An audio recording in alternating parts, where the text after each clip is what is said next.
Welcome to our final reading of the year, a year that began with the late Amiri Baraka at this very podium and has included readings by Lynn Haginian, Forrest Gander, Louise Glick, Rowan Ricardo Phillips, and lectures by Mary Ruffel, Dorothea Lasky, Tan Lin, Richard Zenith, and Christopher Ricks, to name a few. The early counting systems, as you may know, went something like 1, 2, many. There was apparently, for a spate of human time, no word for 3. Anything beyond 2 might as well be multitudes. That's something we're banking on this evening of 3 or many readers, an evening of recalculating, to quote the title of the latest collection by Charles Bernstein, whose last name has as its essence the very stone that forms the basis of calculation on an abacus, or to take it one step further, that milestone that informs the footwork of anyone venturing down Carlos Drummond Andrade's road, a poem I've heard Charles read aloud in his inimitable intoning.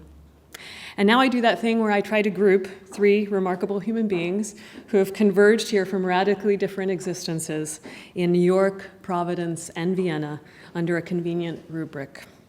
While 3 readers might seem to divide by 3, like taxes, the time they can speak, or thrice remove them from the entire time they might have had, or the whole kind of poem they could have read, it may also reveal their fearless capacity to permit and promote vectors and valences in their work, and, as Rosmarie Waldrop writes, augment the volume of their resonance, activating crossroads of meaning, strange encounters that fear neither detours nor darkness. We greeted the driver as the one awake, writes Peter Waterhouse in Language, Death, Night Outside, a poem novel of the liquefaction of self and identity, a work that finds the word river in every driver and on Earth's roads in what is read, returning us to the tributaries predating the formation of nouns and nations. The night had no river name. I gave the night a name. Tonight is a night, quote, bred by displacement, as Waldrop writes, a night of recalculating, a GPS term for that suspended state in which the satellite has lost track of us and our vehicle, the poem, due to our unexpected turns. Listen to the breathtaking recalculations in the work of Waterhouse. Quote, I bought everything promised in the advertisements. I traveled in all the trains. I left the clothing store uncorrupted. I leaned against banks. I protected myself as one who gives the country a memory. Skipping along. I was the one now for the one always. I was the one at the finish line for the one elsewhere. I was the one who hails himself from the outside. I was the one who knows himself from the inside. I was the one between the others. Or these bibliographic vectors in Bernstein's latest collection.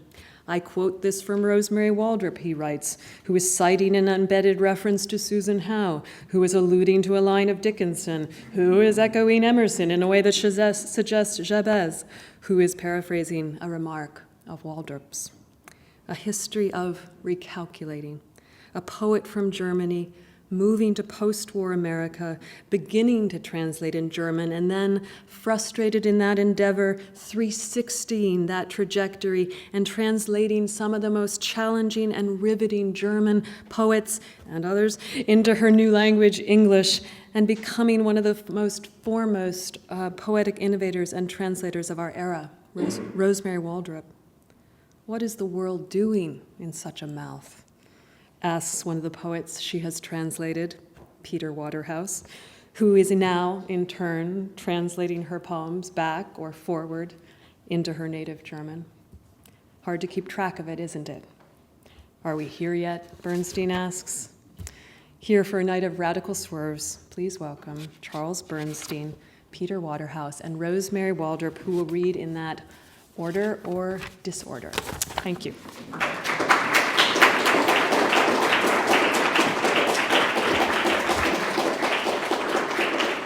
Thanks, Christina. It was a wonderful introduction, and it's great to read with Rosmarie Waldrop, whose work I've admired through my whole life as a poet.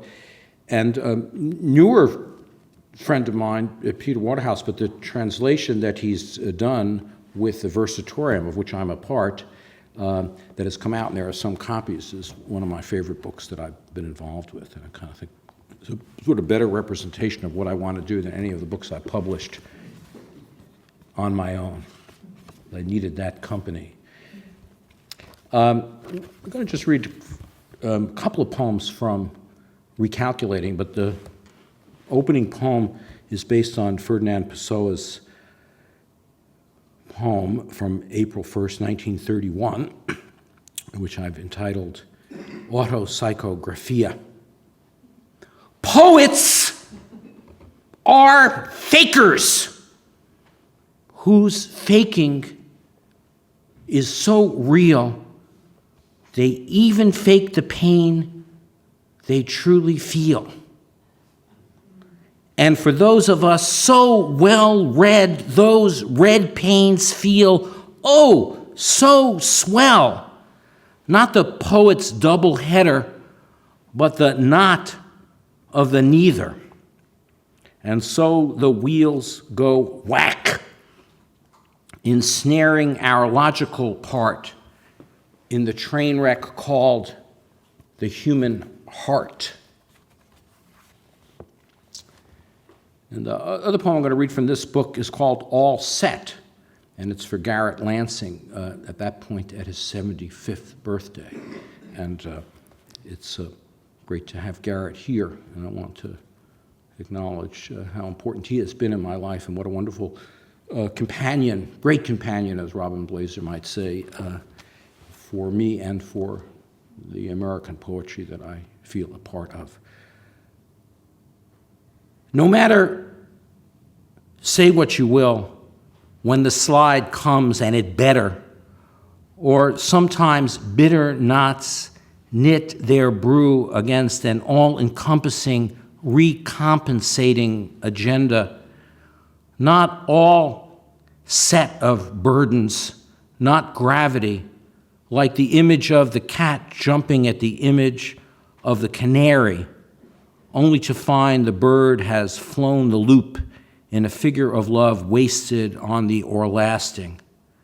Spear hay where aloft is high, and spare the poltergeist faster than a whip catches the gloom, then slides into a hailstorm of regret.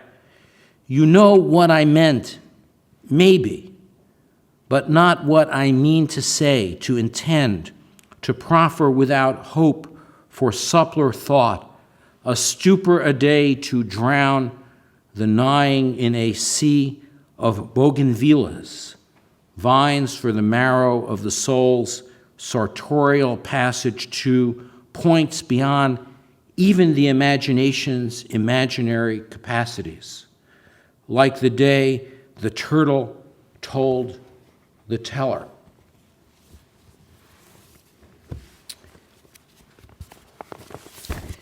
I have a poem in the current issue of Poetry Magazine, so I thought I would read that one.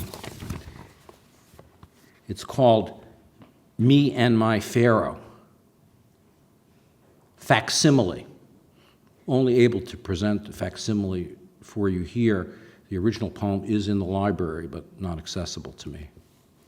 Facsimile. I noticed this before when I read here that nobody laughs. It's like it's a kind of a...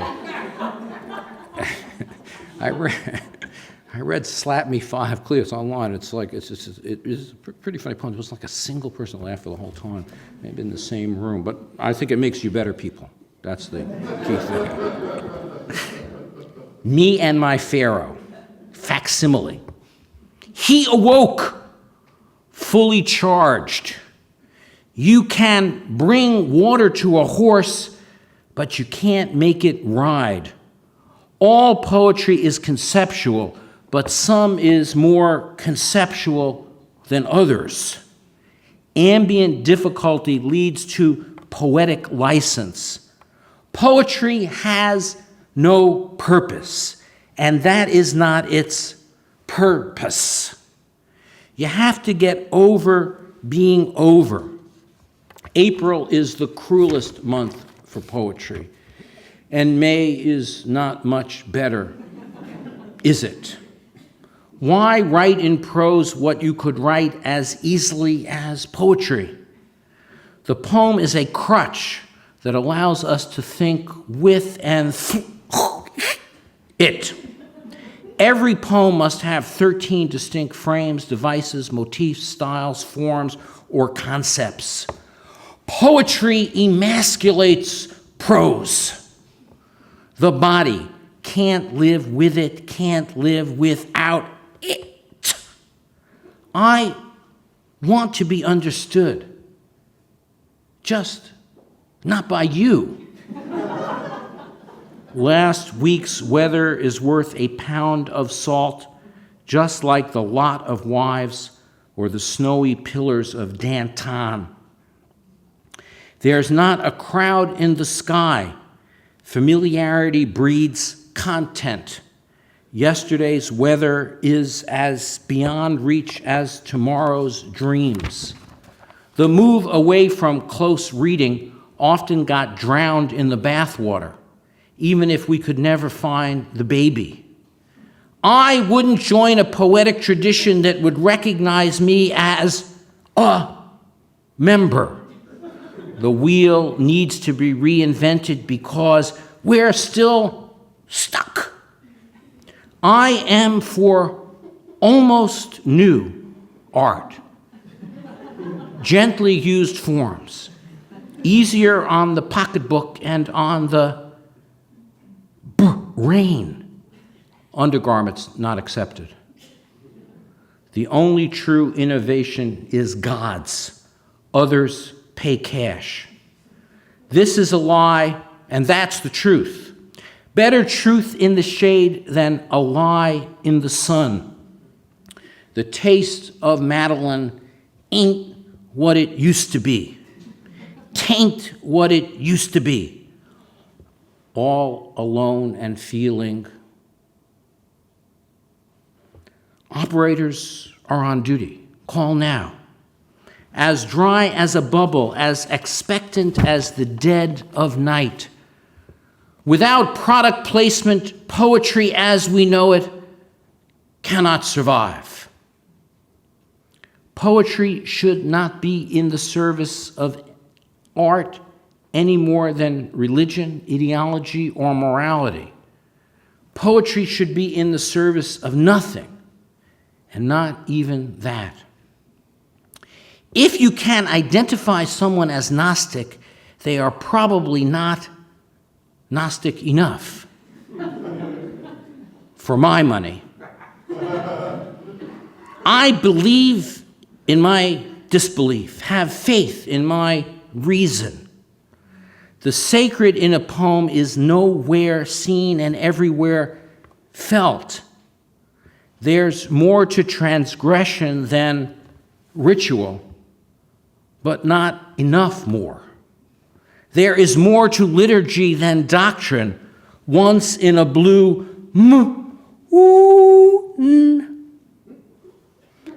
I left my purpose in my other pants. You're not the only paddle in the ocean, shadow in the dark, line in the poem, lobster in the trap, pot on the stove, wheel on the truck, letter on the keyboard, scythe in the field, lever on the controls, cloud in the sky, fruit in the tree, rat in the lab. Reality is usually a poor copy of the imitation. The original is an echo of what is yet to be. Time is neither linear nor circular. It is excremental. Beauty is the memory of the loss of time. Memory is the reflection of the loss of beauty. American poetry suffers from its lack of uncreativity. I have no faith in faith or hope for hope, no belief in belief, no doubt of doubt. They say God is in the details. That's because the devil has the rest covered. God is weak and imaginary, a flickering possibility. The dogma of an omniscient and omnipotent God maligns hope and denies the sacred as it turns its back on the world. God has no doctrine, no morality, no responsibility. To sin against God is to use that name to justify any action or prohibition, whether murder or martyrdom. I've got authenticity. You've got dogma, proclaimeth the Lord. Saying one more time, it's true, but I don't believe it. I believe it, but it's not so. My logic is in the melting pot, Wittgenstein. Better an old cow than a dead horse. Alzheimer's? What's that again? So it turns out I'm not a bull in a china shop, but China in a bull's shop. Sometimes a penis is just a symbol. In their gloom, the Jews go and come, talking of Bergen-Belsen. I saw time, but it didn't return my gaze. My heart is like a water bucket that returns from the river 7 times full, 8th empty. Zeno and Heraclitus are my father's milk. I think with the poem, not through it. Turns of phrase, my stock in trade. Negative capability, sure, but also positive incapacity. I always hear echoes and reverses when I'm listening to language. It's the field of my consciousness. When we stop making, manufacturing, imposing sense, then we have a chance to find it. A professional poet throws nothing out except the eggshells and the coffee grounds. I think the idea is to be unoriginal, but in as original a way as possible. Poets are the Pershings of the imaginary, piercing themselves as they perish in spite of native ground. I wish I was still in my pajamas. The unironized life is not worth living. When people tell that joke, 3 Jews, 4 opinions, what they don't say is the 2 of them, the schmucks, have the same opinion, while the third, ooh, something to me, and it ain't pretty. Absinthe makes the heart go foreigner. Throughout this prospectus, object refers to the digitized file. Yesterday is a stone's throw from tomorrow, and each new year a vast canvas of impossibility. Caleb in North Fork, you're on the air. Stand clear of the closing doors. Too much is still not enough. Blameless as the sheep at slaughter am I, guileless as the toll of tidal tug. There are no absolutes except this. It was a veritable bow across the shot.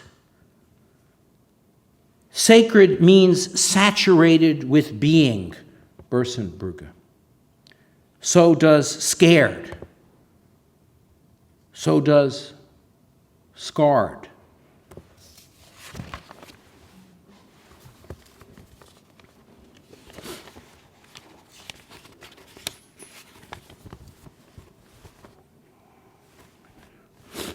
This is a poem called Pinkies Rule that I wrote with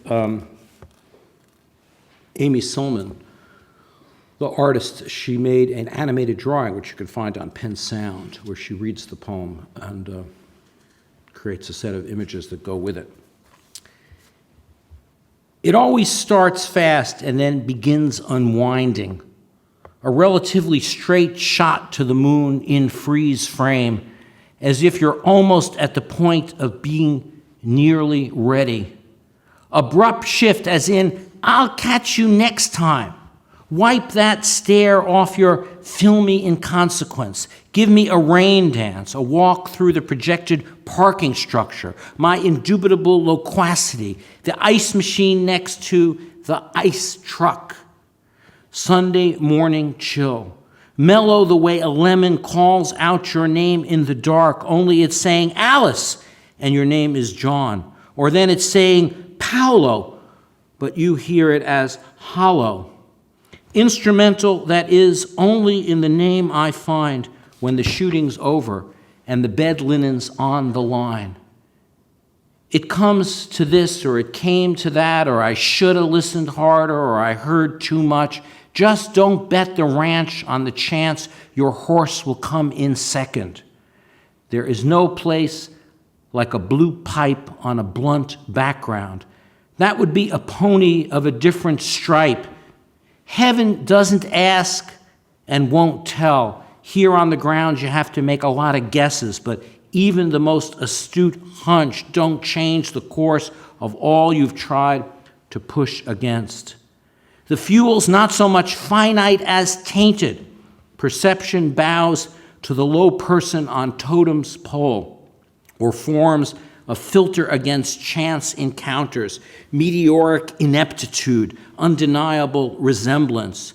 You don't got to be Plato to see the shadows on the wall, going where you think you go, coming from wherever you thought you'd come from. I go in fear of fear, but on the flip side of the coin, early risers cut short the night. Illusion is always 9/10 collusion and half wishful thinking. Take another look. There is no more collateral damage to that thought than to the beach where the wave breaks over it. The picture can say only what the words tell it not to, as in the Pope is in the silo, while the poetry boy redoubles his or her effortlessness. It's a running dope, or more kind to say, inept propositional. Where did you say you put the pliers? She's only this far from destiny, but they only sell one-way tickets. The warp of the weft is beset by fits, and then it comes to pass that the oblong is covered in shadow, as long as you both shall spill. Pinkies Rule. This is what she told me. For every two, there's a third. For every one, a Z. The road knows, but not to tell, nor who might see. She bade me swear, and I went home with scarce a care. The road limned with light in feckless flight. Don't go there. In every threes, a pattern finds its form in bars of crimson melody. It hears what it hears, it sees in crimson bars of malady. Third becomes one as second Z. I become three as one returns to me. The road gels where patterns tell, breaking into lines that spell, don't speak but swell. An alphabet tinged with regret. As one becomes Z, none hides the three. This much has she told to me. We stand erect, but for a price. I never know my left from right. I'll change it even so, if you will only let me know. I'm on my knees this time. Fortune's pissed right in the eye and tapped his hand on the other band, left me low and dry. That's a place right close to no, just on the other side. A circle around an A with nary a time for a Z, as long as you both shall spill. As green glides only to your will, as sure as a frown's frowns a frown, or an N, or an R, or a P. This is what she told me. For the price of an O, with the head of a frog, a sliced up Q with a dress made of pipes. Meet the man almost made it, the girl the man became, the woman in the boy, the fiddler in the storm. If Pinkies rule, you'd best remove your right foot from my left. Once we danced with aunts in our uncles before we rushed to Ghent for truffles. Sissies rule. Aces are spare, sashes are violent, purses uncertain. Pursue your sudden passion, but never without 2 shakes of fashion, as X makes 3 or 7 when the shot's shot. Quislings rule. What's on second? Who's the one that heard? You go up and then go tumbling down into the segment that was just the frown that blanks you out in a blink of sound. There's no point beating round the bent, no point beating trees into well-groomed hens or a bush into a bee. The sparrow, she sings it differently, sings of orange and green and all the colors in between. White's blue reply, red's recalcitrant lover, aquamarine in tin-torn covers. But colors are too bright, you know. You might as well paint shadows against snow, since sometimes shadows is all you can see, and that includes me. The picture can tell only what the words hide, and the words are hiding for their lives in a witness protection program on 3 Pony Drive. Paint flies when you're having steak with fries, a stake in what you care to recognize. Care's the lost cause of our descent, the gulls that guide us with their shrieks. No more lament, no more lament.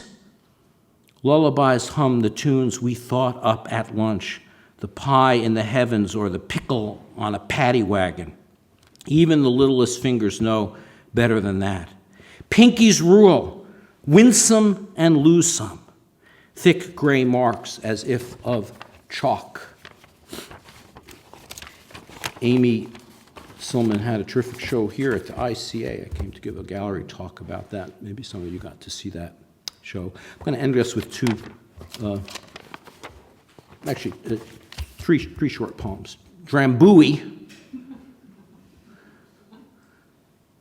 Not by train, not by foot, not by starlight's fleet of beams, not by way of forest, nor by candlelight's flickering charm,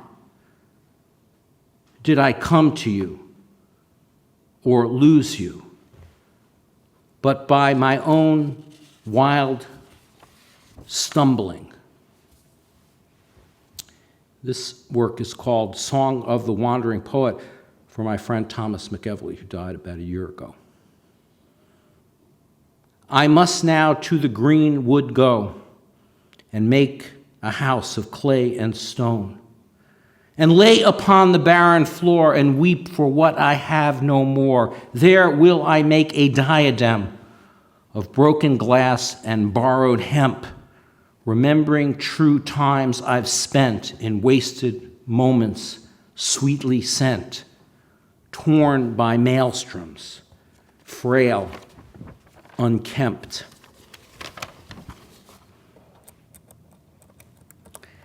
And this poem is called Fare Thee Well. And I guess a good one for it was supposed to originally come about my 40th reunion, so now it's 41 from graduating from Harvard, 1972. Give me a hammer.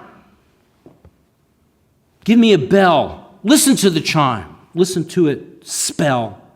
Give me an axe. Give me a tree.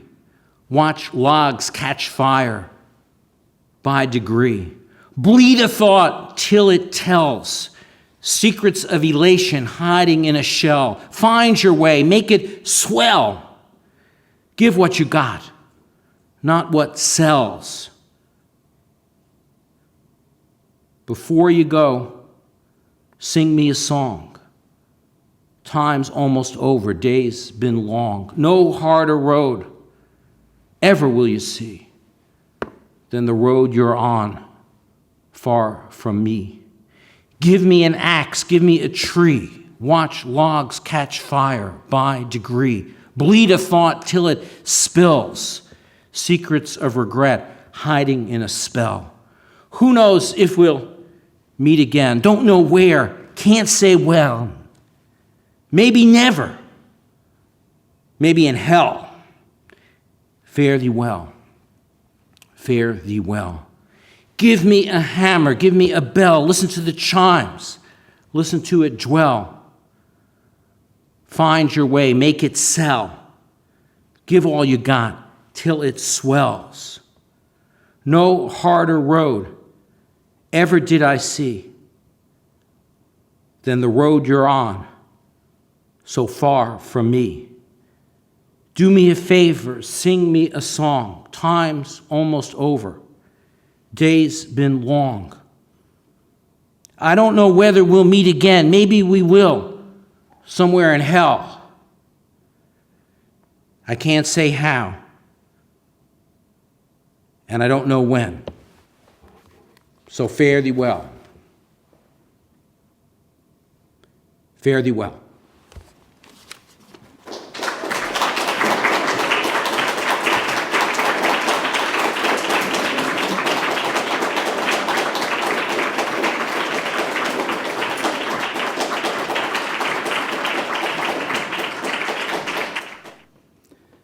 Ich fuhr in der Nacht aus der Stadt, ich stand in der Ebene, ich hatte den Himmel, ich hatte das Licht der Sterne, ich hatte den von Süd wehenden Wind, ich hatte den Ton der Schnellstraße, ich hatte die Lichtkegel, ich hatte das Kreuzen der Lichtkegel, ich hatte das Schwenken der Lichtkegel, ich hatte das Gras, ich hatte die Grashalme, ich hatte die dunkleren Grashalmschatten, ich hatte die Strauchgrenze, ich hatte das Berührungsgeräusch der Blätter, ich hatte die Stadt als Lichtreflex an den Wolken, ich hatte die gelbe Blüte, ich hatte den Schlaf der Singvögel, ich hatte die eigene senkrechte Gestalt, ich hatte das Herabhängen der Arme, ich hatte das Obenauf des Kopfs, ich hatte das Links des linken Auges, ich hatte das rechte Gegenauge, ich hatte das Gehen,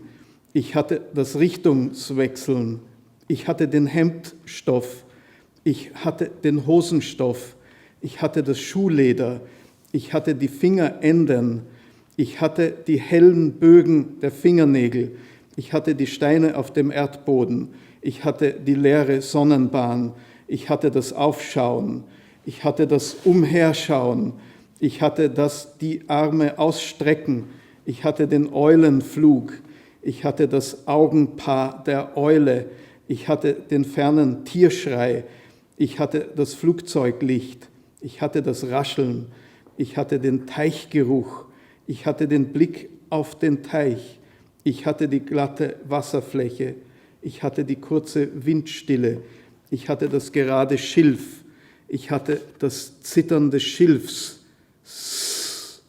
ich hatte das weiche Ufer, ich hatte die Moosstelle, ich hatte die aus dem Moos ragenden Stiele, ich hatte den einzelnen Stiel, ich hatte die Sporenkapsel, ich hatte die Sporenkapsel in den Fingern, ich hatte das Loslassen der Kapsel, ich hatte im Augenblick des Loslassens der Kapsel den Augenblick der Landschaft, ich hatte die Landschaft den Fingern entgleitend. Ich hatte den Entspringpunkt der Landschaft. Ich hatte die offene Handfläche. Ich hatte die Baumreihe. Ich hatte die hinter der Baumreihe gelegene Ziegelbrennerei. Ich hatte die Länge der Ziegelbrennerei. Ich hatte die Tiefe der Ziegelbrennerei. Ich hatte das Dach der Ziegelbrennerei.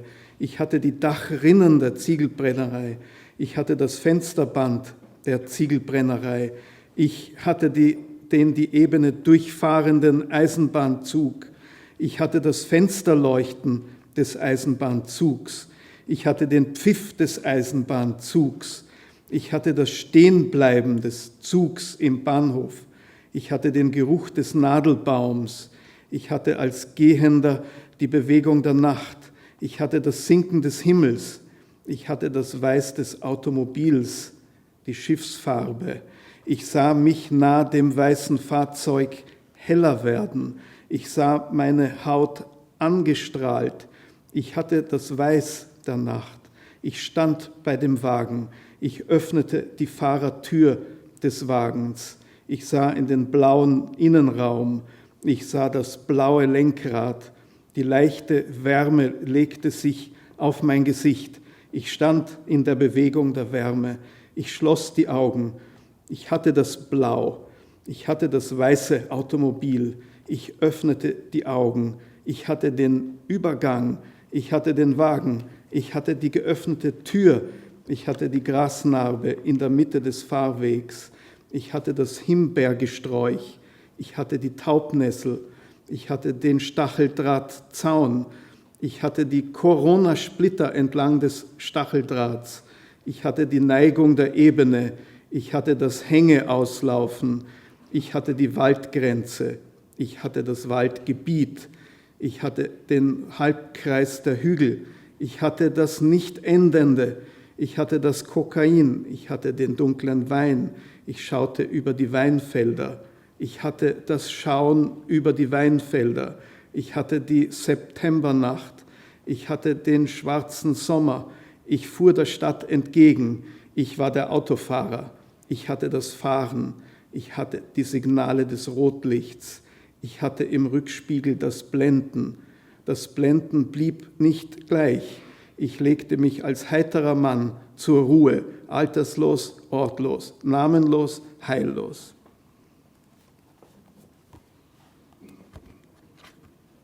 Shall I read the one first? The Okay. grandfather. Okay. Grandfather had died. He had fluttered around us in an aimless arc of resistance.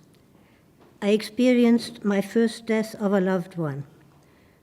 The first death of a loved one was bracing. Grandfather lay in bed, his own daily anti-candle mass. He had pains, hopes, hopelessness. Grandfather was a married man. Grandfather had a woman friend for life. The friend had to go into the hospital at the same time. They were both in the hospital, in separate wings. Grandfather wore a hearing aid in his ear.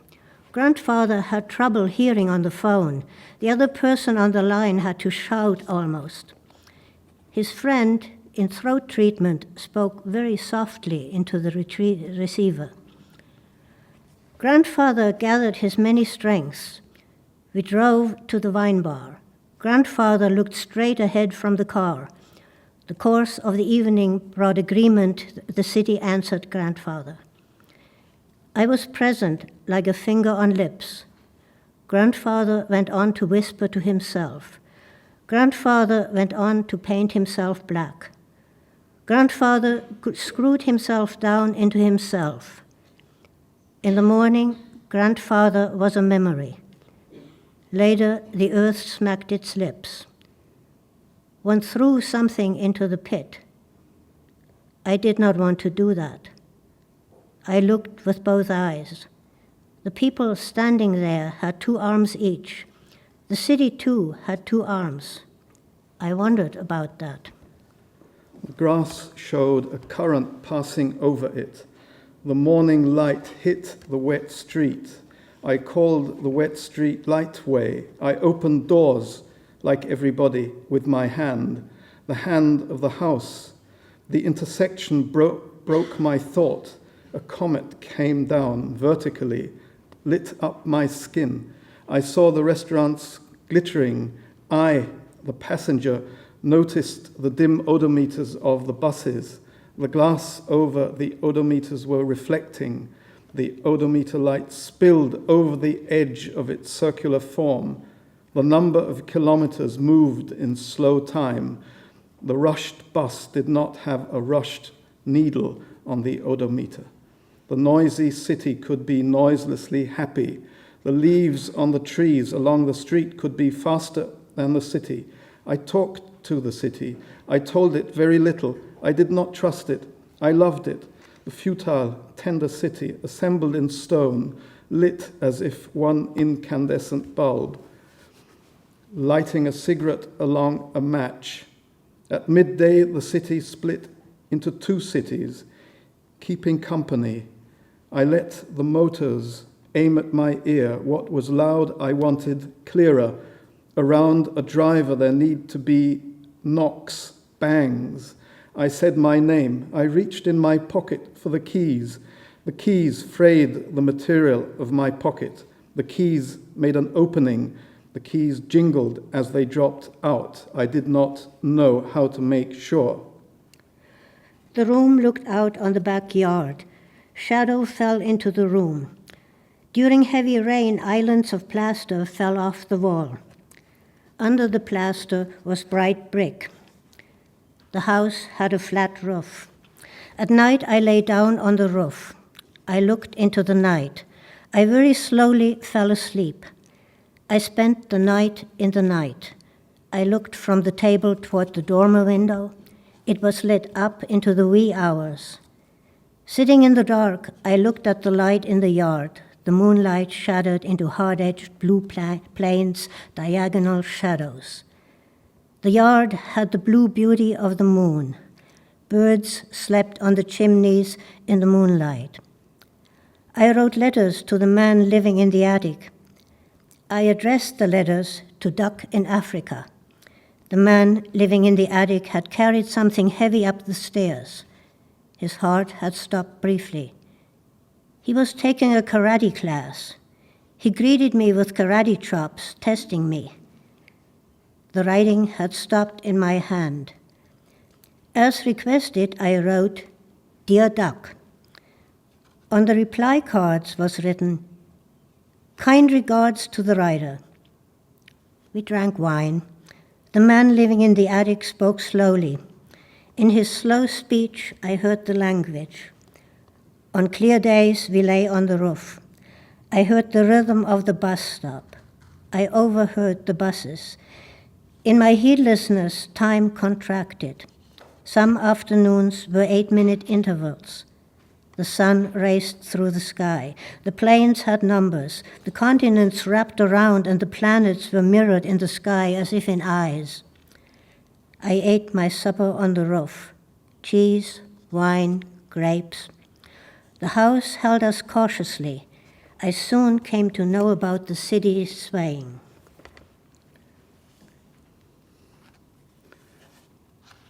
Okay, go ahead. I'll do part of it and then you continue. Okay. I spent half of each day in the National Library. I worked through the newspapers of the years 1918 to 1938. The Academy of Sciences paid a small fee for the work. I remembered grandfather's stories of his training in the military academy, his rank of officer in the First World War, his ill-paid office job in Troppau, his resettling in Graz, his move to Vienna in the fall of 1938 as editor-in-chief of the Kleine Blatt. I requested the Kleine Blatt in the National Library. I remembered grandfather's stories of his social democrat convictions, of his interest in the NSDAP dating from 1934. Checking the masthead of the Kleine Blatt, I noticed the change of editors in 1934. Grandfather remained editor-in-chief of the Kleine Blatt throughout the war. Grandfather wanted to leave Vienna to fight in the war. He was not allowed to. Grandfather protested against being banned from the war. The protest was unsuccessful. Grandfather procured a uniform for himself. Grandfather went to the West Station in uniform. Grandfather, in uniform, stood on the platform. Grandfather tried to climb into the troop train. Grandfather was stopped. Grandfather went to the station every day. Once grandfather managed to get into the train. Grandfather fought in the war. The family was informed of grandfather's death. Mother gave me books from grandfather's library, books by Karl Kraus, Peter Altenberg. Many of grandfather's books were first editions. I read in grandfather's books. The radio commissioned an article about Czernowitz. In Die Fackel, I discovered poems by a patient in the psychiatric hospital of Czernowitz. The patient now and then recited poems in the hospital. The patient was not a poet. The patient's doctor collected the poems. Through Alfred Margul Sperber, the poems were sent to Karl Kraus. Karl Kraus wrote an essay on the poems. He considered the patient's poems among the best poetry of his time. Two of the poems later turned out to be by an author Kraus did not appreciate. The patient had been in the Foreign Legion in Morocco. In the evenings, the soldiers would sing songs, recite poems from their school days.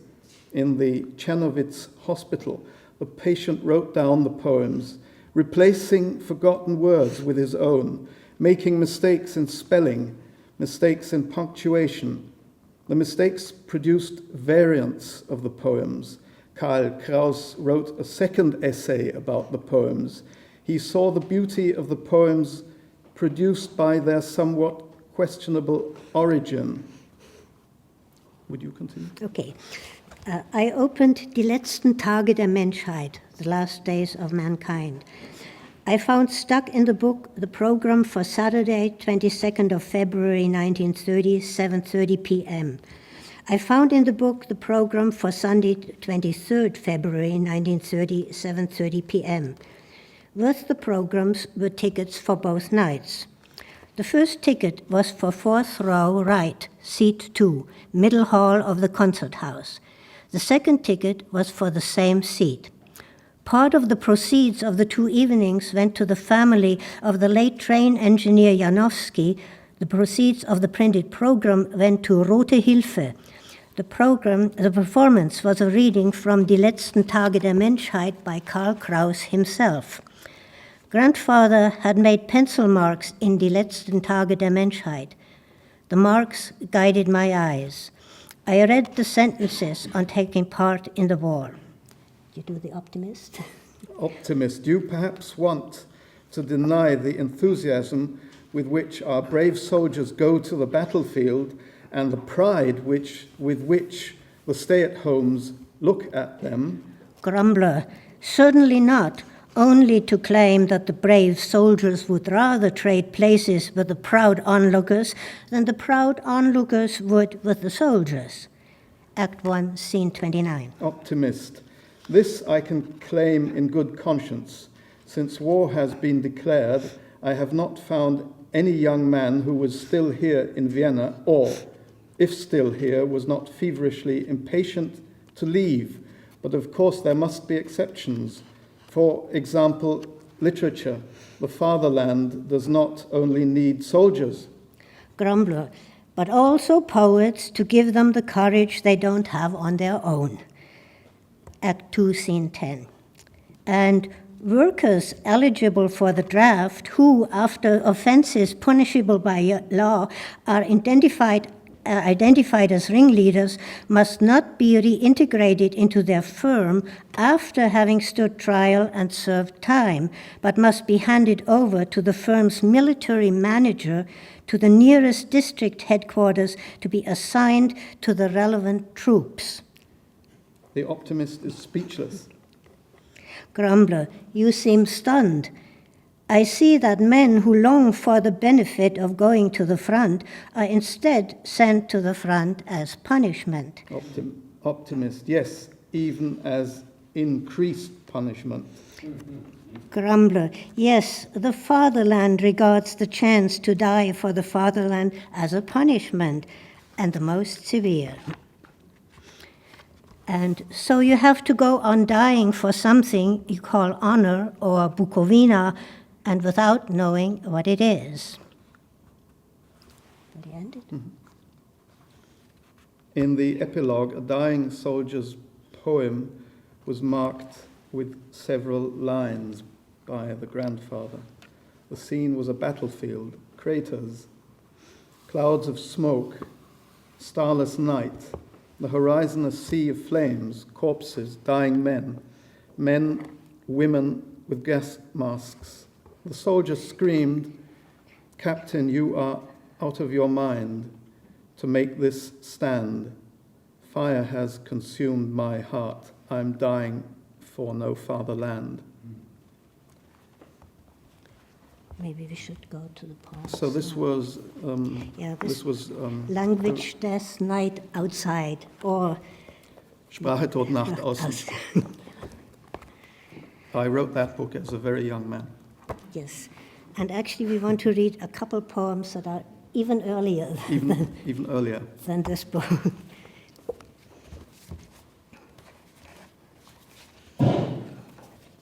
Want to read the first poem? Okay, this is from the book Passim, and I translated a few poems from it, which were published under the title of the first poem in the book, Where Are We Now? And it was published by Duration Press. It's out of print, unfortunately, but it's still on the website, so you can see it there. So, where are we now? Oh, yes. Oh, no. Why no? Why not? Something is sliding with us, along us. Us, yes. Us, no. Often we stay uncounted among trees. Movement among trees. Us. And with a direction. Far and wide, no tree. Where are we now? The trees remember once we were men. Now we fan upwards in silence or act black in winter. Winter is white. We are not. We are winter. Everything is everything. A beetle opens its jaws and eats everything. A minimal crunch, an itsy-bitsy squeak, the world. What's the world doing in such a mouth? Everything. We never knew. The merry beetle thinks, I am enjoying a part, the part contains the whole. Beetles can't think. Oh yes. Oh no. Why no? Where are we now? No beetle opens no mouth. Nothing. Great crunch, huge world. There is still space between. There's still no space between. There is no space between. Still us, still know us, know us.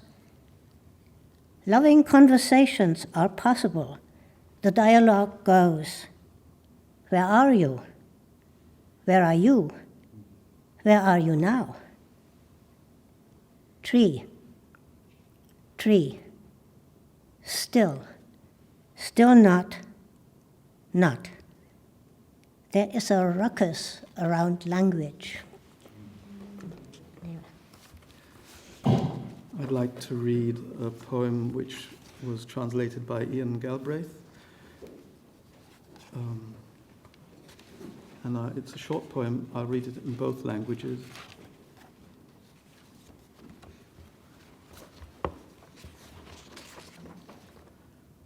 Sakit Feinkostladen, Bremen. Der Apfelbaum hängt voller Schwierigkeiten. Mein Kind hat Schwierigkeiten und ich habe sie, die Schwierigkeiten. Riesige Probleme oder Pommeln, schwierige Probleme, Personen tot und Wiesenblumen. Auch die Kriege sind schwierig, ferne Lagen. Wir kriegen Bombardements. Die Äpfel fallen schwer und unschwer. Sie trommeln herunter leise und erobern nicht. Ich bin in keiner Therapie, keinem Territorium. Wupp, tock, plumps, plopp. Sakits Delikatessen, Bremen. The apple tree hangs full of issues. My child has issues, and I have them, such issues. Huge problems or pom-poms, hard problems, dead persons and field flowers. The wars too are hard foreign fields. We take some pom bombing, the apples falling hard, then hardly, softly pommeling the earth. They do not conquer. I am not in therapy or a territory. Clonk, bop, thump, plop.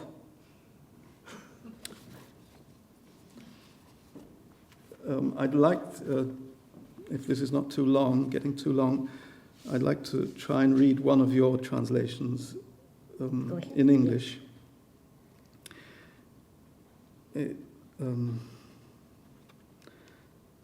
I wish I could have written it like this, but I had to write it in German.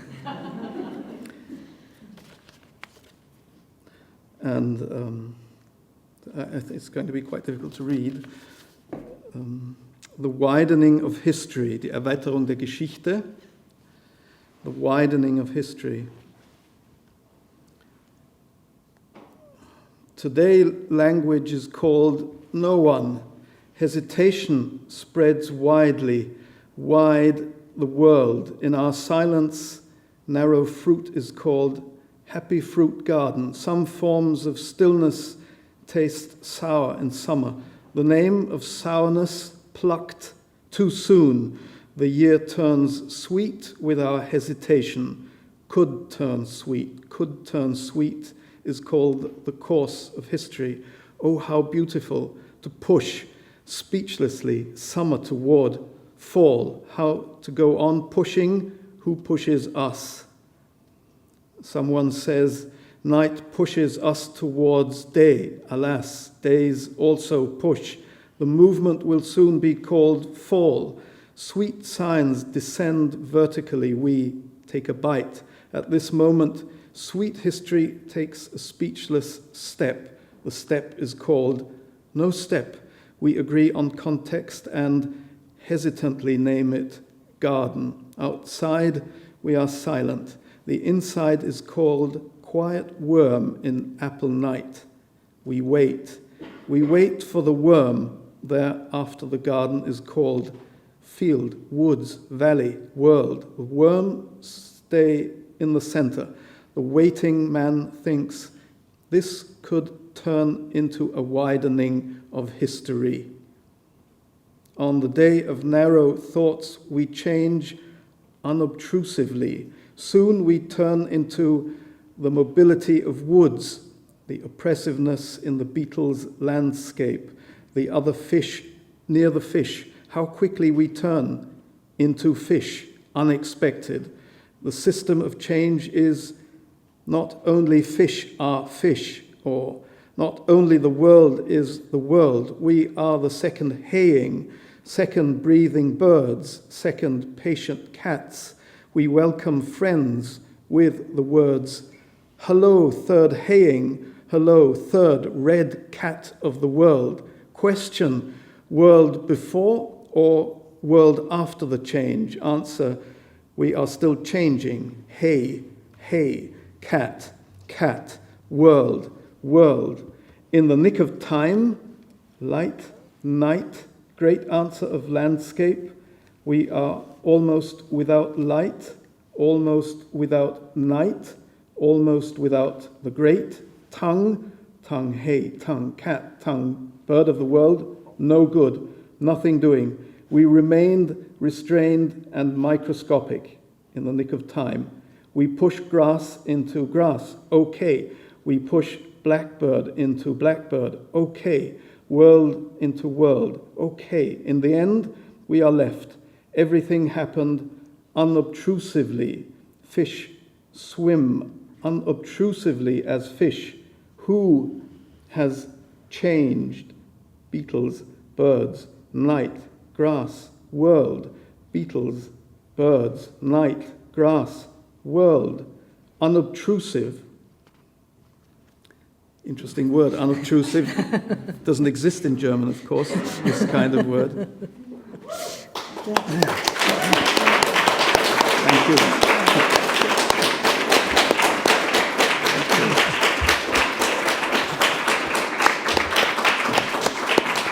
Woodberry.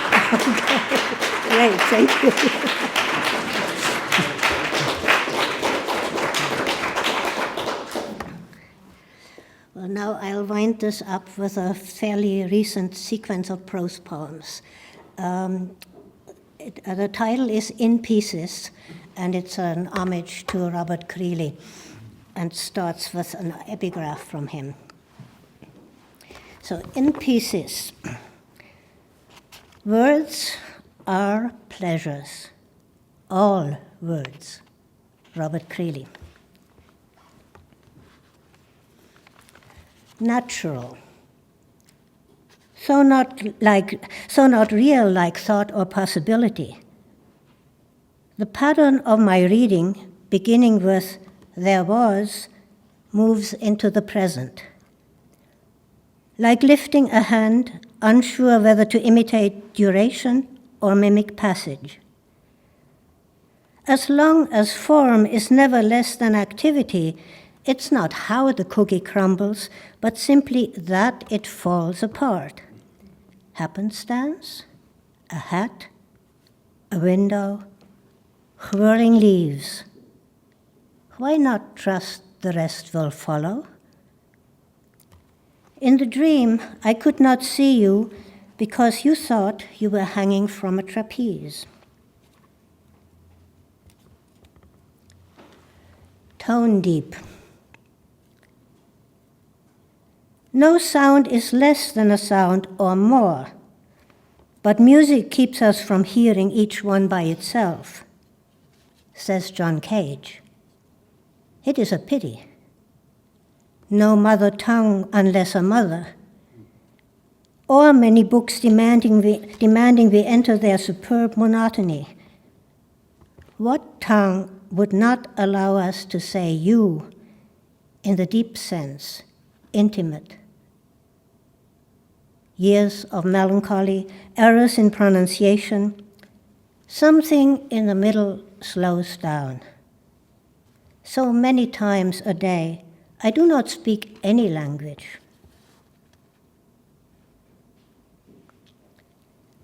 So slight a sound, it doesn't make you dream, only pause painting your lips. And nothing follows. Not from steps gone past, message not understood.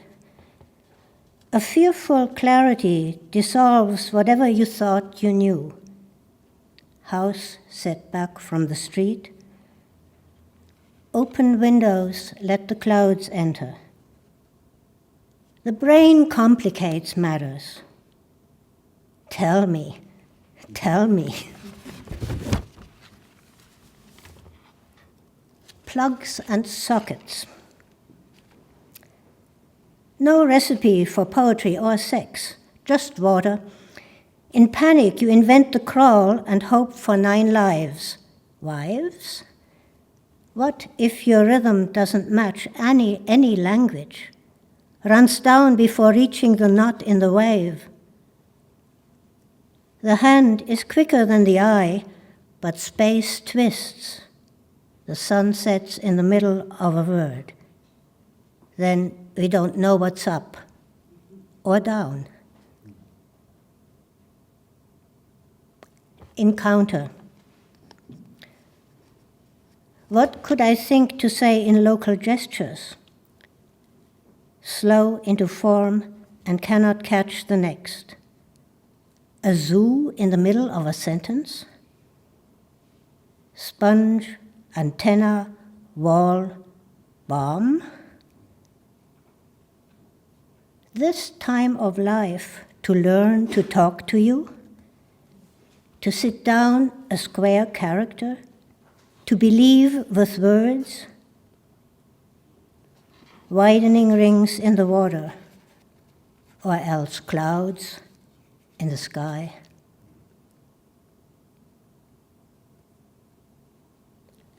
Sunset theory.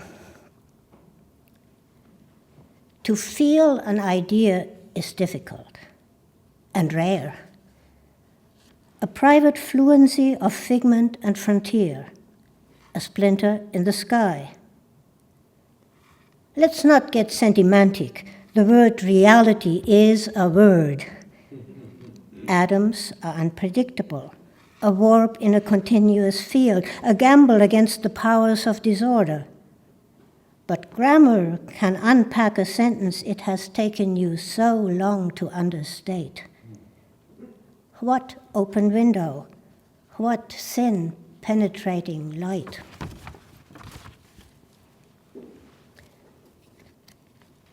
Broom or heather? Don't overestimate muscles, or get on Hegel's high horse either. There is no end to the potential for disorder, but that's no reason to idealize definition. What is a bedpost? The bedpost, says Creeley, is an extraordinary shape between you and me and... When even the laws of physics are only probable, could going west prove you are young? And are you? Manifest desire is uneasiness. This delay, it bothers you. Screen plus concept is madness. Waiting for virtual black and white, systems of winter, knives dropping. You think I am beside myself, and after a time you are. Searching for oral forms in the culture of writing. Remember, Homer had no general terms for mind or body. The face at face value, leaf blown by the wind, changing color against the evening sky.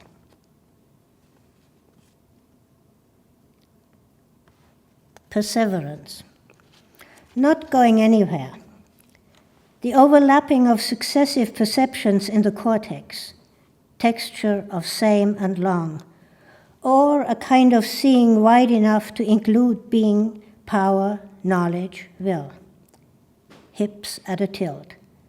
A face hidden behind its choices, a finger pointing, a package to be untied. In the dream, the racing hooves raised clouds of dust, flew over obstacles so fast I almost could believe in love.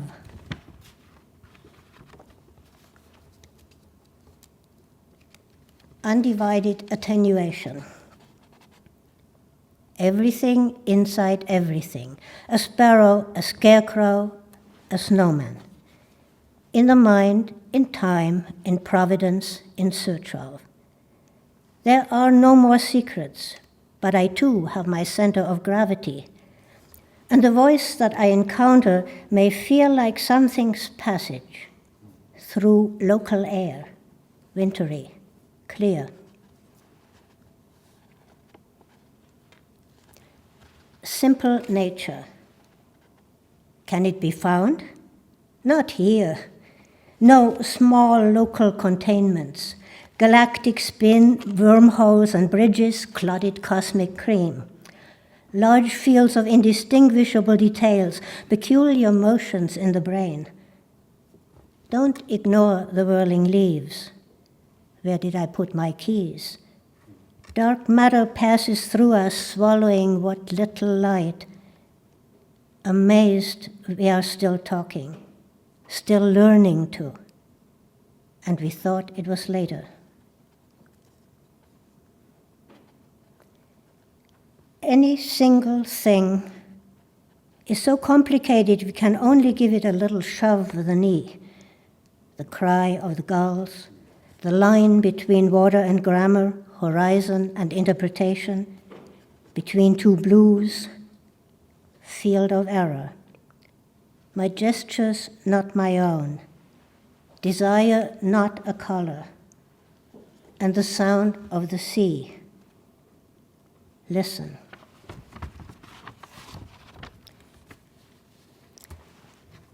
The equation must be beautiful. Allow the first look its density. Before what words make of it, or often gusts of wind. Light compact in comparison. With what? Inert reason? But I admit that everything is interrelated on the model of language. The lovers on the park bench, the bakery, the shadows playing on the wall, breath quenched in multiple directions.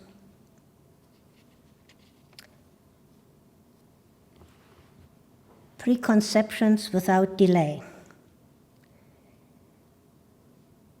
Because light finds a place to fall, if intermittent, I can live in a small word and lose my head for another. Despite the slowness of my work, I've not explained, at best described in more elaborate terms. Opaque, the space of hesitation, ricochet of recto verso. But the kiss is admirable.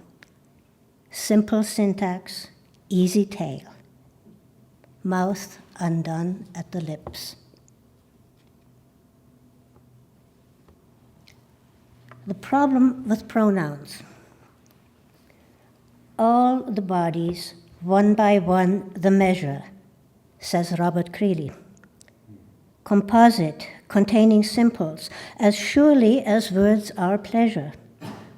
The door, the white door, all the doors, to the small range of wavelengths called the visible world, we've attached names, so that I could speak to you. Now something in the middle has come apart. The word I sits on my shoulders, ready for carnage. Thank you.